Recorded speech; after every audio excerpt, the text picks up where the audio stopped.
Nosotros Mm, somos el grupo Bueno, número 5 y vamos a estar hablando sobre lo que son las extremidades. Tenemos que saber que las extremidades, el desarrollo de las extremidades como tal, es un tema bastante intrigante y también a la vez complejo. Y es importante un desarrollo adecuado de esta porque son las que nos permiten la movilidad y lo que es manipulación del entorno. Por lo tanto, es fundamental un buen desarrollo para crear un ser humano, por así decirlo, funcional.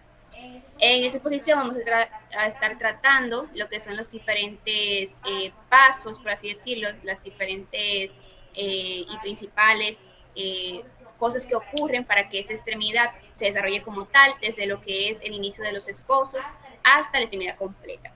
También hablaremos sobre lo que son aspectos genéticos, morfogenéticos y cómo alguna alteración en estos distintos pasos que se dan pueden llevar a lo que es una alteración congénita o una malformación congénita. Aquí tenemos el índice de los temas que vamos a tratar hoy, empezando por el crecimiento y desarrollo de las extremidades. Las extremidades van a incluir lo que es la cintura escapular y lo que es la pélvica. Estas van a conformar lo que es el esqueleto apendicular. Tenemos que al final de la cuarta semana de desarrollo, las yemas de los extremos básicamente forman como invaginaciones que luego forman crestas en la pared lateral del cuerpo. Esto lo podemos ver en esta imagen de aquí, si se dan cuenta. Y luego tenemos que las extremidades anteriores van a desarrollarse primero o unos a 2 días primero que las posteriores. Ya para la quinta semana, las extremidades han alcanzado lo que es la fase de yema. Al inicio, las yemas de las extremidades están constituidas por lo que es un núcleo mesenquimatoso y ese va a derivar de lo que es la capa parietal que vendría siendo del mesodermo. De esta placa vamos a ver que se forma lo que es el hueso y también los tejidos conectivos, obviamente de las extremidades, y que se encuentra cubierto por una capa de ectodermo de las células cuboides. El ectodermo, que se localiza en lo que es el borde distal de las extremidades, se va a engrosar y va a dar origen a lo que es, a ver, voy a cambiar la imagen, va a dar origen a lo que es esto, una cresta ectodérmica apical, como la podemos ver en esta imagen. Eso sería el ectodermo y eso sería la cresta ectodérmica apical, que es el engrosamiento. Entonces, esta cresta va a ejercer como una influencia inductiva sobre el mesénquima adyacente, lo que lleva a que se conserve como una población de células, por así decirlo, inactivas o más bien indiferenciadas, y estas van a estar en proliferación rápida. Después, vamos a notar que al tiempo que las extremidades crecen, las células que se van alejando de estas crestas ectodérmicas, como podemos ver, de estas crestas lo que van a formar es cartílago y músculo. De este modo, el desarrollo de cada extremidad va a proceder entonces en sentido proximal a sentido distal, para dar origen a lo que es sus tres componentes esenciales, o sea, sus tres partes, por así decirlo, que sería el estilopodo, que va a conformar lo que es el húmero y lo que es el fémur, el pseudopodo, que va a conformar lo que es la tibia, el peroné y también lo que es el radio y el cúbito. Y tenemos lo que es el autopodo, que es lo que es el carpo, el metacarpo, el tarso y el metatarso. Luego vamos a tener que en un embrión de 6 semanas, la porción terminal de las yemas de las extremidades se van a aplanar y van a formar lo que son las placas de las manos y de los pies. Se van a separar del segmento proximal por una constricción perimetral. Y luego se va a dar una segunda constricción, que esta va a separar lo que es la porción distal en dos segmentos. Y pueden reconocerse entonces las partes así principales de las extremidades, por así decirlo. Esto es lo que vamos a ver en esta imagen. Se van a ir reconociendo partes principales de las extremidades. Bien, entonces luego tenemos que en cuanto a los dedos de las manos y de los pies, se forman cuando se da un proceso de apoptosis, que sería la muerte celular programada, en lo que son esta parte que es la cresta ectodérmica apical. Lo podemos ver en esta imagen de aquí. Esto es la mano, podemos ver áreas de apoptosis aquí, y esas son las áreas ya como cuando se dio el proceso. Y vamos a notar entonces que se van a formar, o sea que esta cresta ectodérmica apical se va a encontrar formando entonces 5 partes, que serían lo correspondiente a los dedos. Luego tenemos que la formación posterior de los dedos va a depender de la elongación continua bajo lo que es la influencia de los 5 segmentos del ectodermo. Luego vamos a tener el desarrollo de las extremidades superiores e inferiores, que esto va a ocurrir de manera similar, pero la morfogénesis de las extremidades inferiores ocurre un poco con retraso de 1 a 2 días con respecto a las superiores. De igual modo, esto va a ocurrir durante lo que es la 7ª semana de gestación, y vamos a encontrar que se van a rotar las extremidades en sentido opuesto. Las extremidades superiores giran en 90 grados, pero lateralmente, y vamos a ver que los músculos extensores se van a apoyar sobre lo que es la superficie posterior y lateral.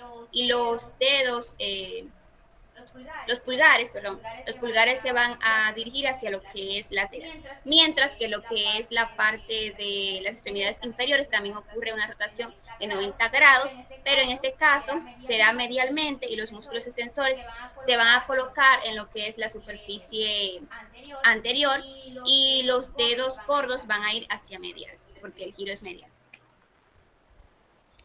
Buenas noches, mi nombre es Yasmeri, como ustedes saben, y yo voy a continuar hablándoles sobre las extremidades y el crecimiento. Pues bien, para hablar sobre eso, voy a continuar con el tema que mi compañera estaba tratando. Y cabe resaltar que para la 6ª semana del desarrollo, estos condrocitos dan origen a los primeros moldes del cartílago hialino. Estos anuncian la formación de los huesos y las extremidades.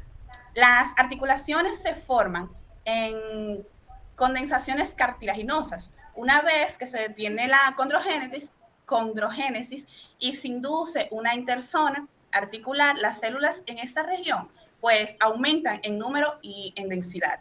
Y esto hace que se forme una cavidad articular por apoptosis. Esas células circundantes se diferencian de una cápsula articular. Estos factores que regulan la ubicación de las articulaciones, estos no estaban bien definidos, pero la molécula secretada, la cual es la WNT14, parece ser una señal inductora. Pues bien, como lo muestra la imagen, eso es lo que sucede durante la 6ª semana. Pues también existe lo que es la asociación de los huesos, de las extremidades. Esta asociación recibe el nombre de asociación endocondral. Esta comienza hacia el final del periodo embrionario. Se identifica, en esa se identifican los centros de ossificación primarios en todos los huesos largos de las extremidades a las 12 semanas del desarrollo. A partir del centro primario en el cuerpo o la diáfisis del hueso, la ossificación endocondral avanza de manera gradual. Eso hace que los extremos del borde cartilaginoso, en ese momento del nacimiento, la diáfisis del hueso suele mostrar ossificación. Después de eso, sin embargo, pues surgen los centros de ossificación en las epífisis de manera diafisarias. Pues bien, también en esas ossificaciones existe la placa epifaria. Esta desempeña un papel importante en el crecimiento longitudinal de los huesos. Esa ossificación endocondral pues avanza en ambos lados de las placas. Cuando el hueso alcanza la longitud completa, las placas epifasarias desaparecen y las epífisis se fusionan con la diáfisis del hueso. En los huesos largos se identifica pues una placa epifaria en cada extremo. En los huesos de menor tamaño, como lo es las falanges, solo existe uno de sus extremos. También tenemos los que son las articulaciones senoviales, como lo muestra la imagen siguiente. Estas están ubicadas entre un hueso y otro, y comienzan a generarse al mismo tiempo que las condensaciones de mesenquima. Inician procesos de formación de cartílago, así en la región ubicada entre dos primordios óseos en condrificación, la cual es denominada interzona. Un ejemplo de esas son las regiones entre la tibia y el fémur, en la articulación de la rodilla, y también tenemos el mesenquima. Este es condensado, se diferencia en el tejido fibroso. Este tejido se compone de cartílago articular, que cubre los extremos de los huesos adyacentes y las membranas sinoviales. Y también tenemos los meniscos y los ligamentos contenidos en la cápsula articular. Un ejemplo de estos son, pues, los ligamentos cruzados anteriores y posteriores de la rodilla. La cápsula articular esta es derivada de las células mesenquimatosas que circundan la región de la interzona. Y también tenemos lo que son las articulaciones fibrosas. Estas pueden ser, por ejemplo, las suturas del cráneo, que también se forman a partir de las regiones de interzona, pero en este caso, esta última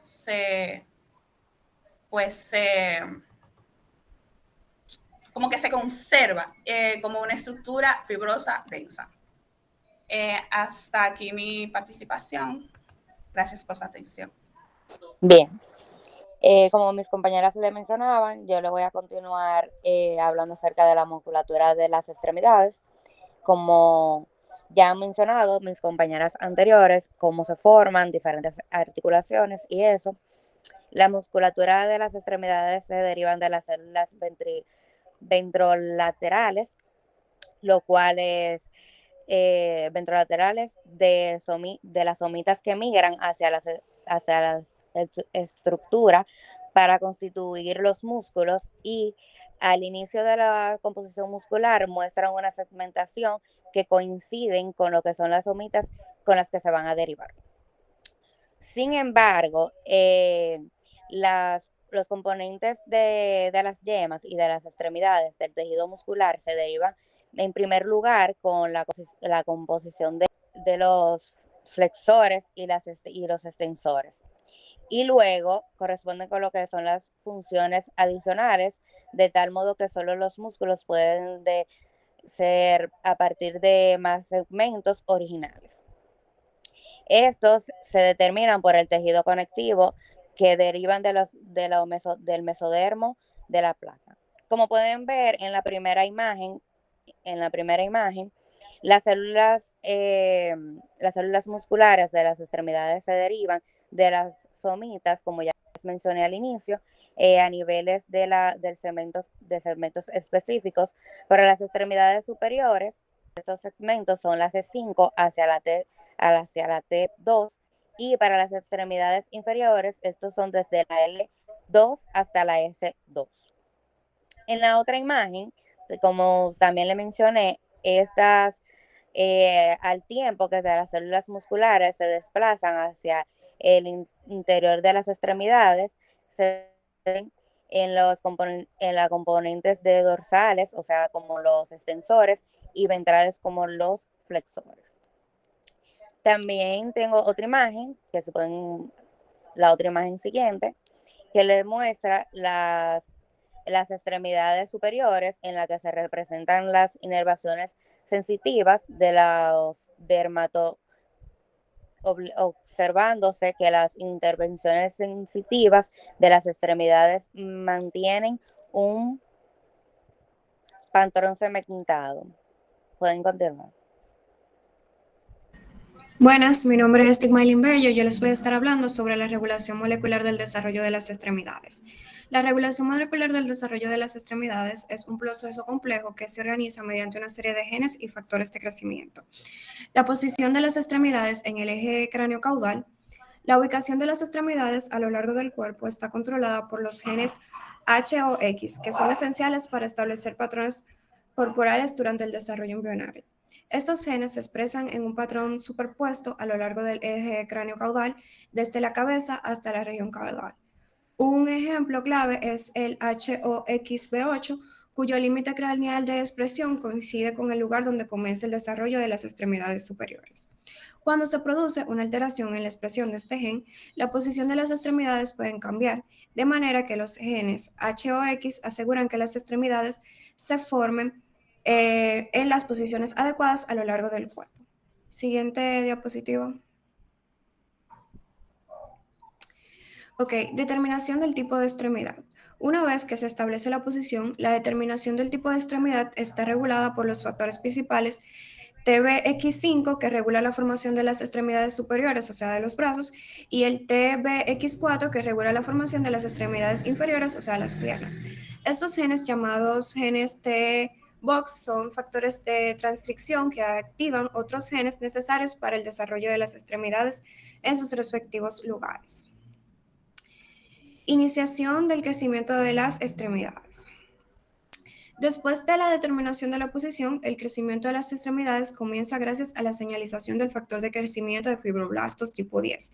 Este factor es excretado por las células del mesodermo de la placa lateral, una capa de tejido embrionario. Las células de crecimiento de fibroblastos tipo 10 actúan sobre las células circundantes y desencadenan una cascada de señalización que inicia del crecimiento de la extremidad. Esta señalización también establece las bases para el crecimiento en 3 ejes.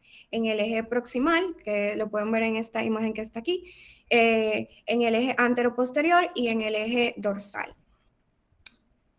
Ok, la cresta endodérmica apical es una estructura crítica que se forma en el extremo distal de las extremidades en el desarrollo y controla su crecimiento. La formación de la cresta endodérmica apical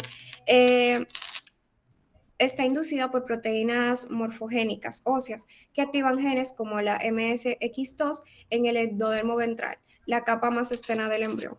Un gen clave en la regulación de la localización de la cresta endodérmica apical es el radical fringe, que se expresa en la mitad dorsal del ectodermo de la extremidad. Este gen limita la cresta endodérmica apical al centro distal.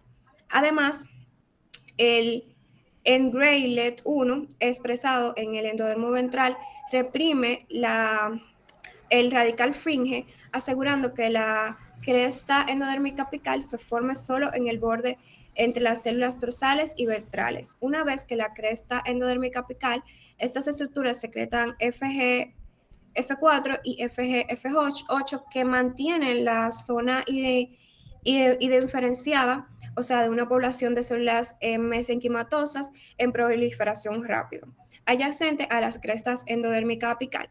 Esta señalización asegura el crecimiento distal continuo de las extremidades. Siguiente diapositiva.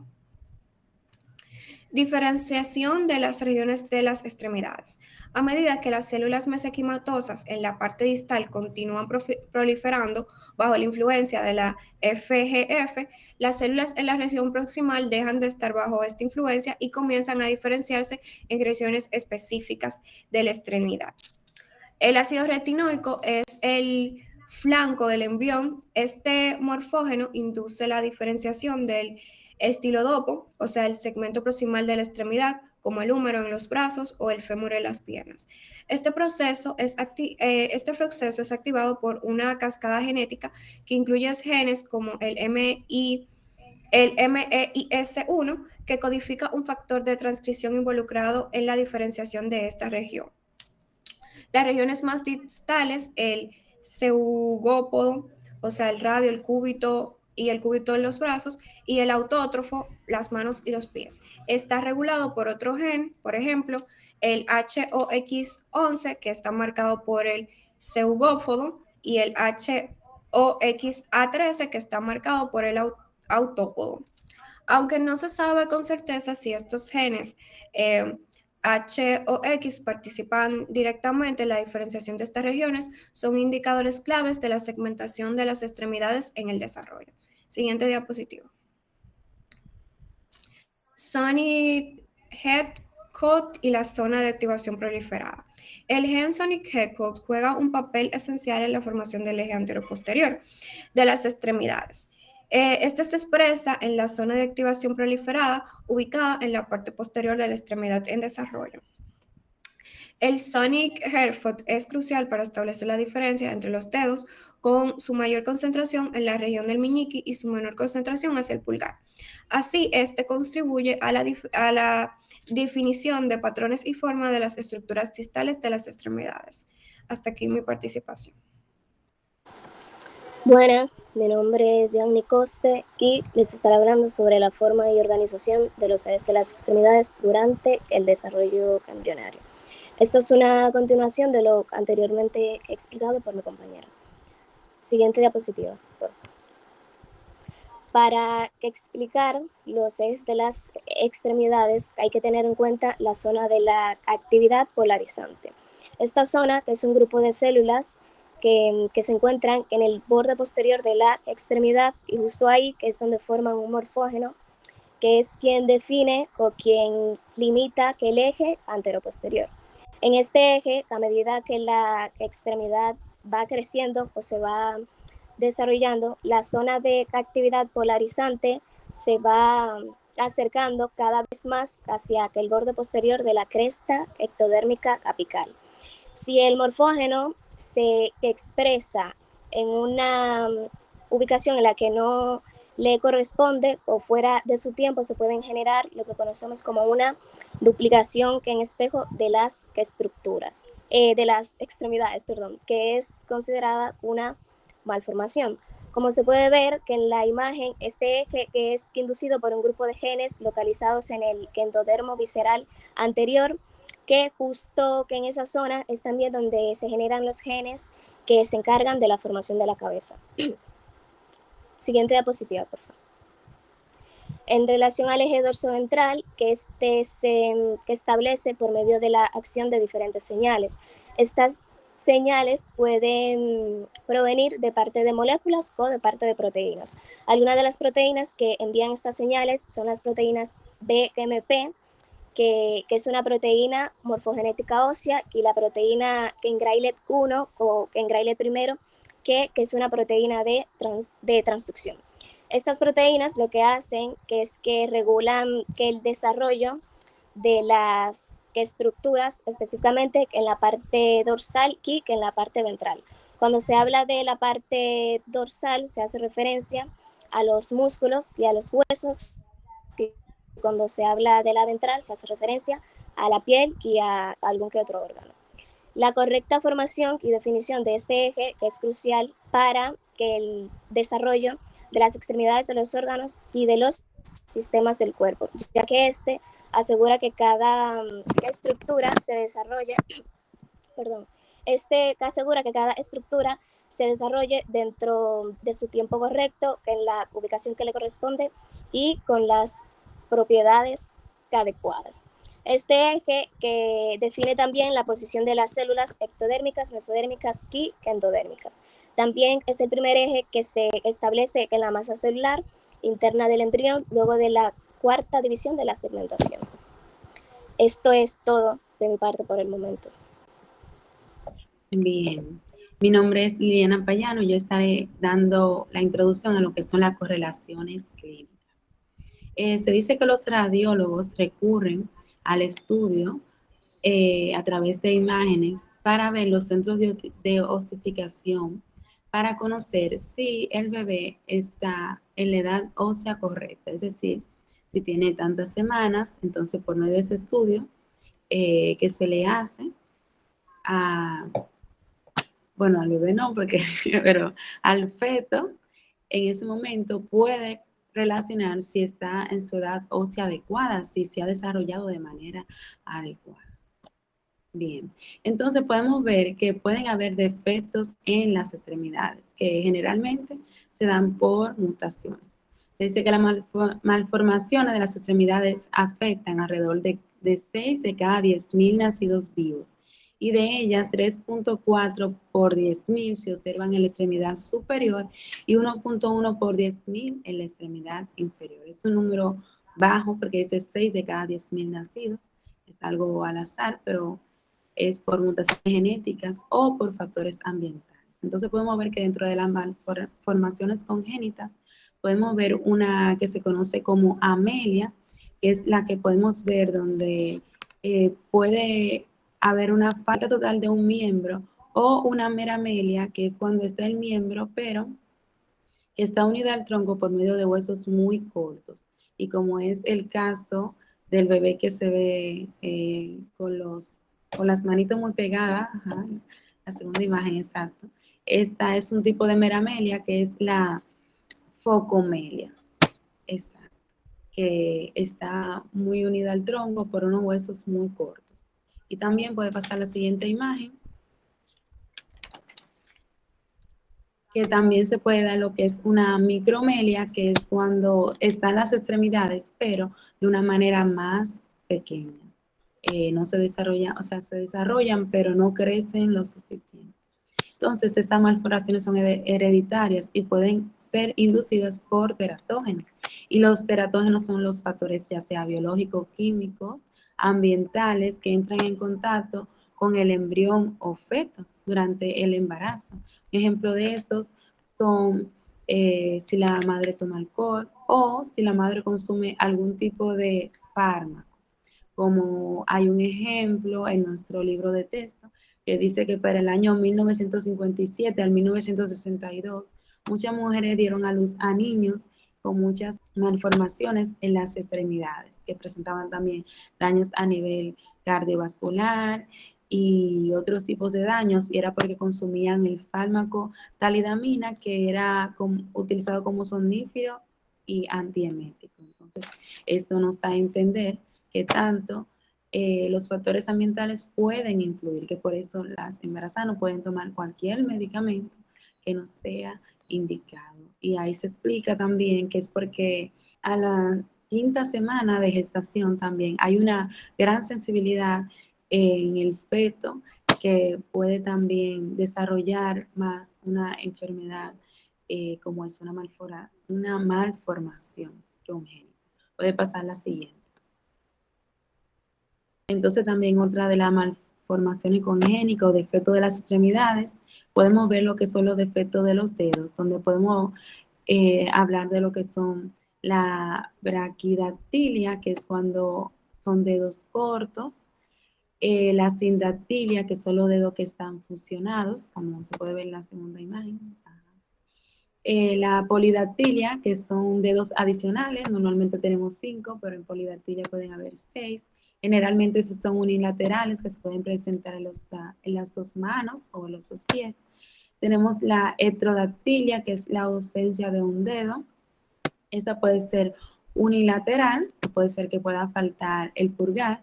Y tenemos también lo que son la mano y pie hendido, como se puede ver en la última imagen, que dice que eso es un defecto ya de lo que es la división del mesénquima.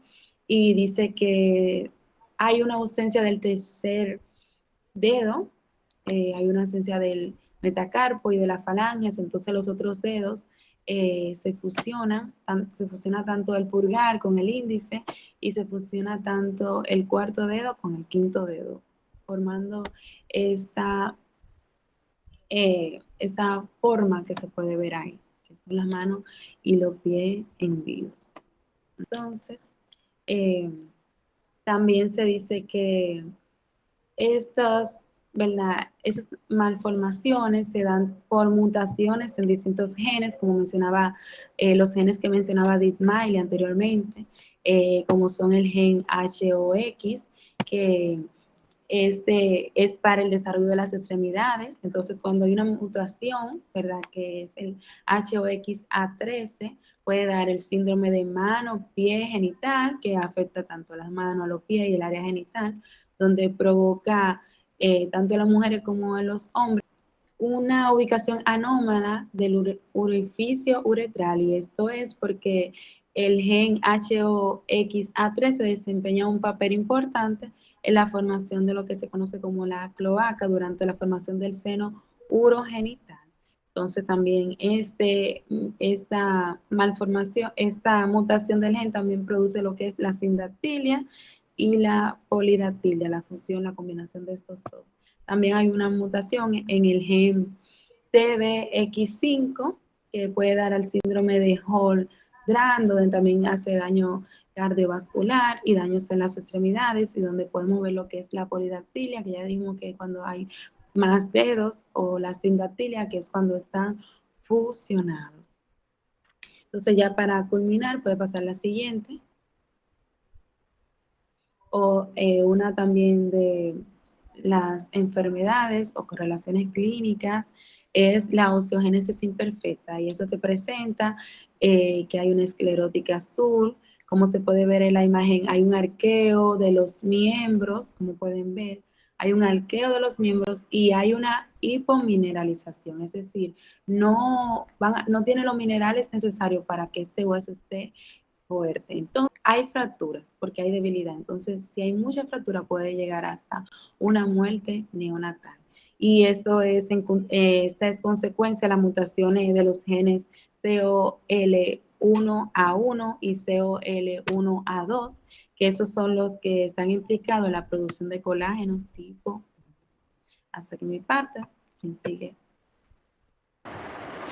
Bien, yo les voy a hablar acerca de lo que es el síndrome de Marfan. Este síndrome se deriva de la mutación en el gen de la fibrina, que se ubica en la región cromosómica 15q21. Los individuos afectados suelen ser altos y delgados y son espingados, con extremidades más largas y delgados, y además con la cara como enlogada y angostas. Otras características que estos tienen son los defectos en lo que es hiperflexibilidad articular. Ya estos tienen lo que es, son más encorvados, como le mencioné. La dilatación o la disección o ambas pueden tener también, y lo que es la aorta escanciada, como se puede ver en la imagen, en el cristalino. Hasta aquí mi parte. Bien, también existe lo que es la arteriogriposis. Esta también es llamada arteriogriposis múltiple congénita, y es un grupo de trastorno que se caracteriza por la limitación de los movimientos en las múltiples articulaciones. Esto es debido a la rigidez y contracturas que se pueden observar desde el nacimiento. Estas contracturas se producen porque los músculos alrededor de las articulaciones no se desarrollan bien. También otro de los factores está el resultado de muchas causas, como pueden ser problemas neurológicos, musculares o del tejido conectivo. Está en los bebés. Los bebés que poseen esta condición suelen nacer con las extremidades rígidas, y a veces pueden tener las piernas, como se muestra en la imagen, o los brazos, no solo las piernas, también los brazos doblados en posiciones anómalas. Y también tenemos que este trastorno puede afectar solo algunas articulaciones o ser más generalizado dependiendo de su gravedad. El tratamiento para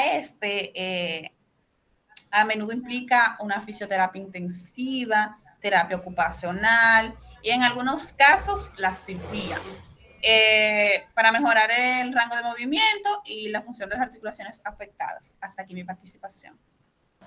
Bien, otra de las malformaciones congénitas que podemos mencionar sería esta, que es la ausencia congénita o deficiencia del radio.